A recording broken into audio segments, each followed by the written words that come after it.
Hello, ladies and gentlemen. My name's Stepsbasic, and welcome back to my community show. I like that one. That one actually sounded pretty good. Anyway, so welcome back. First of all, I wanted to not really apologize for last week's video because, well, I'm not really sorry about it, but I do kind of want to expand upon it and explain a few things. I get depressed on my birthday. That's all I really have to say about that. But I put it up there. I thought about, not putting it up, but then I'm like, the last message was actually a really good one. The whole suck it up, buttercup type of deal. You're not a bad guy type of thing. I thought that was a really good message. And I'm like, you know what? I'm going to go ahead and put this up there because, one, I needed my video, and two, that was a good message. And I figured it would work for other people to see that. And, yeah. That was about it. But anyway, today, the community show, we are going to be talking about games journalists. Yay! So, first of all, let me establish something for you. I know what I like, sort of deal. I don't go by reviewers' ideas of what makes a game good. Like when I was talking during my whole What Makes a Good Game series, I was talking about how everything that I thought went into making a good game. And as such, I was like, this is my opinion. And while I do believe that some of these things are kind of more objective than subjective, for the most part it was a very subjective series about what I think makes a good game. And as such, I gave a few examples, and even to this day, I can still say my favorite game of all that I've played is Final Fantasy VII. That is not a popular opinion. People will not share that opinion because there are so many other really good games out there these days. And as such, I'm of the mind that no one can tell me what I like. No one can tell me what I don't like. And even when I was younger, I used to do... I wouldn't listen to Siskel and Ebert to tell me what movies I like. Generally, I went by the rule of if they didn't like it, I'm going to like it. And as such, I was more often than not right. Sometimes I wasn't. Sometimes I was disappointed, and sometimes I was surprised. Like, oh, they didn't like this movie, so I'm going to like it. And so I'd watch it and whatnot. They didn't have as much power as video game journalists do. Now, hold on for a sec. I know this is weird, but there are so many games that get released every year. And as such, there is no way a video game journalist can review or even do a piece on every single game that comes out. Literally no way.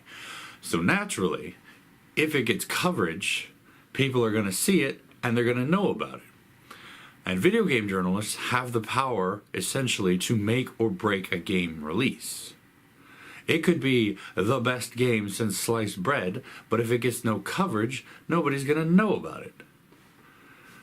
And unfortunately, that's a lot more power and that's a lot more power in the hands of journalists than there should be. Journalism, as we all know, should be an unbiased approach to reporting the news. And in games, journalists have more power than they should. And as such, I'm very disappointed, especially in most of our gaming press or most of our gaming news. Now, some of it, don't get me wrong, is good. Like I'm hip to the PlayStation Access folks. They're pretty good. They do some good releases and whatnot. I don't know how everything goes beyond that, behind the scenes there. But as such, they're less about the look at this game they paid me to review and more about look at this game I like. Which is one of the things I really like about YouTube and YouTube gaming. Is because you can get, literally, you can punch into the search bar the most random game that you may never have heard of, except for the name, and you will find at least one video on YouTube about it. But big names like Game Informer, what's the name? Kotaku, The Escapist magazine, all these game reviewers, game journalists, they all have power over exposure. Now, I can understand favoritism. Some people like things that other people don't. Like if one magazine specializes in shooter games, they are more than likely going to be covering things like Call of Duty over things like Dirty Bomb. And yeah, that's a bit. I want to say that's a little bit okay, but in other terms, it's not, because in some cases, you know, Call of Duty, big name. If you don't cover it, people are going to wonder why. And in the other case, Dirty Bomb is a free-to-play multiplayer shooter game, and you know, it's not exactly going to get as much coverage as Call of Duty would. But that's when corruption starts to come into play. I want my game featured in Game Informer magazine. I want my feature in Kotaku online, whatever it's called. And so if you guys would just go ahead and feature this, I'll make your life a little happier there. I'll slide you some of the Benjamins, you know, a little bit of money, and yeah. And as such, they give that spot away. They sell it, essentially. Now, big name AAA games are obviously going to be better at affording a spot. And, yeah. Independent games and smaller titles are going to just kind of drift away. And as such, we will know about some of the better games in the world because of this. People who want money to feature a game, and if a small company or a small game, small title, doesn't have the money for it, they can't get their coverage. And that, in my opinion, is wrong. You shouldn't pay for coverage. Coverage should be something that just happens. And then there's the other aspect of gaming journalism, gamer news and whatnot, that's really got me irked, is the fact that game journalists don't seem to like gamers. I know, it's kind of a funny thing. You're in the community for gaming, you're talking about games, and yet you don't seem to like your target audience. And I'm like, okay, we need an honest journalist, and we need somebody who at least cares about their audience. You know, if I see another article saying that gamers are dead, I feel like I'm going to just completely give up on the journalism aspect of any gaming. If I see another article that depicts gamers as overweight men living in their parents' basement, when there is literally a whole slew, a whole variety, basically the whole bag of Skittles who plays video games, then I'm just going to, I mean, don't get me wrong, I don't do a whole lot, you know, perusing of the websites anyway, because quite frankly, I think it's ridiculous. I think these large name gaming review sites, websites, magazines and whatnot, I think they're ridiculous. I think they're literally just in it for the money. They see a big popular thing and they go for it. And that kind of irks me, and I don't like it. Because, like I said before, journalism should be unbiased. So I'm not a fan of game journalism. I mean, I'm not a fan of most journalism, to be perfectly honest. I'm a fan of the basic idea of what journalism should be. And I've always been a fan of what basic journalism should be. But far too often it gets corrupted, it gets tilted, seen in a different light, and people will look at it like, oh, you're just doing this for favoritism. No, I'm not. Now, don't get me wrong. I need the news just like everybody else does. And I can't just completely ignore the news. But I want my unbiased opinions back. I want my unbiased views back. I want my journalism to represent the truth, not the feelings. Not the money that was spent to get you to cover this game. And, you know, can we get back to that? Yes, in a way I think we can. And because of that, because of YouTube and other platforms like YouTube, we get, like I said earlier, the coverage. Let's Players are important because some of these games just fall through the cracks. Some of these games can't afford to get featured in Game Informer. Some of these games cannot afford to get reviewed by big name reviewers. And so we have people like Markiplier and Jacksepticeye, myself, although, truth be told, I'm quite a limited platform. And we go out there and we play these games that people don't hear about. And now, like I said, I'm a limited platform, but the people who watch my videos will see games that even I hadn't heard about. I picked up, let's see, in my channel's history, I've played games like Claire, which I had never heard about before I picked it up, and it looked interesting. And it was, and I was very happy with it. I found the ending to be a little anticlimactic, but apparently I got the bad ending, so that's okay. Games like The Bunker, it was interesting. The story was pretty cool. It was an adventure game, so you know how I feel about adventure games. But apart from that, it was still a pretty cool little story. Deadlight, never heard of it before, but it was so much fun to play. A good story, good platforming elements, some combat, sure, but for the most part, it was a pretty awesome puzzle platforming game. These are games I hadn't ever heard about. Does that mean they were never covered by the games journalists? No. They probably were. They might have had some sort of a byline in some magazine somewhere. Some little nod on a gaming forum website. Who knows? But I missed it, and that's sad. So what can we do? Well, as gamers, we can't really do a whole lot. I mean, if you notice people not covering things or covering things that are, not as good as it should be. Oh my God, Destiny 2. The one thing I wanted from Destiny 2 was for them to expand the story.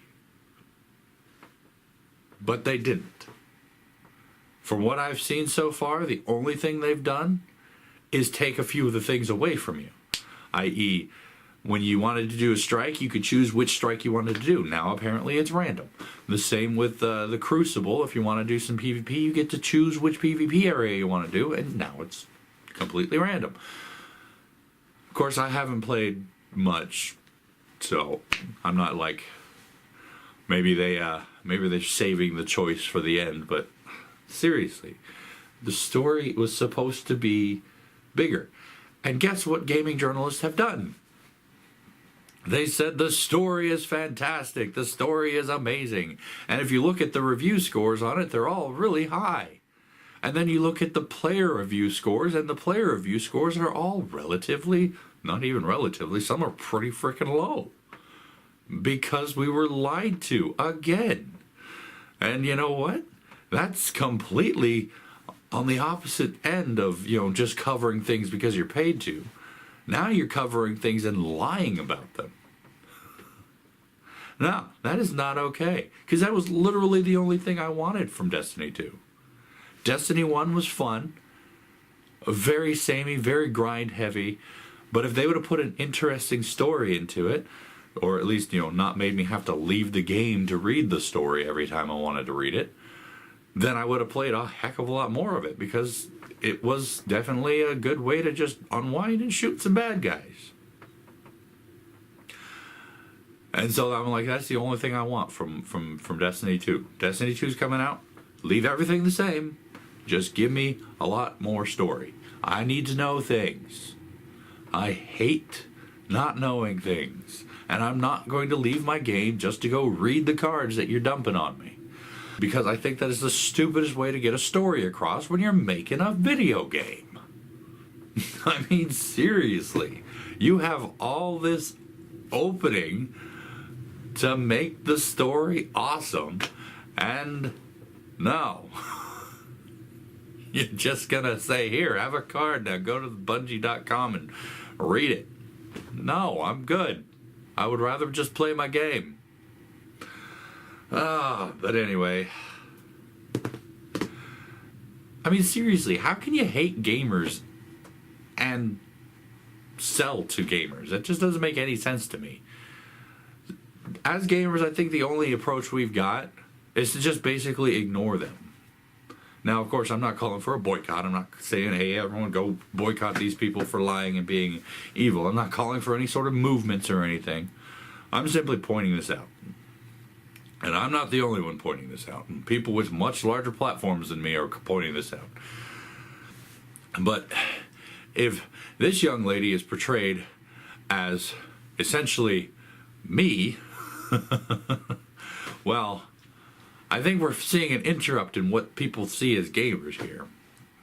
I know, I mean, truth be told, completely 100% honest, all the gamers I know, more are women than men.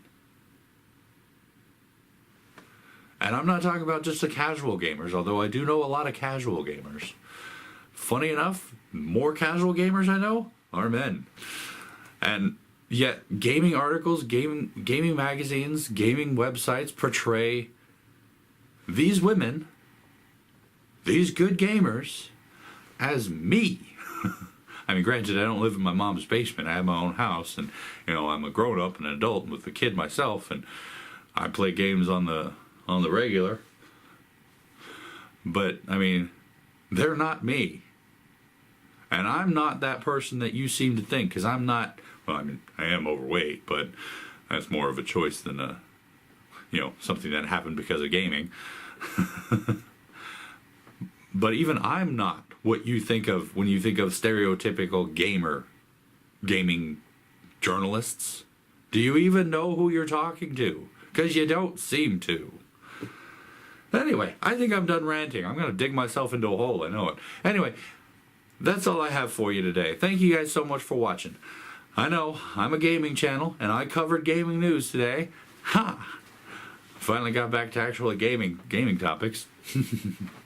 But anyway, I hope you enjoyed this video. And if you did, please go ahead and poke that like button. Remember, I'm not much for ranting. I don't rant a whole lot. I do get kind of annoyed about things, though. I'm more of a rambler. Anyway, leave your comments down below. If you have any ideas, thoughts on today's topic, I'd love to hear them. I know there's a lot of people out there who agree with gaming websites, who think that gamers are bad. That'll be a topic for another video, though. But yeah, leave those comments down below, and I'll get back to you as soon as I can, when I can, if I can. You know all that jazz. And tune in next time when we talk about something different. Hopefully something a little bit happier. Anyway, until then, good night.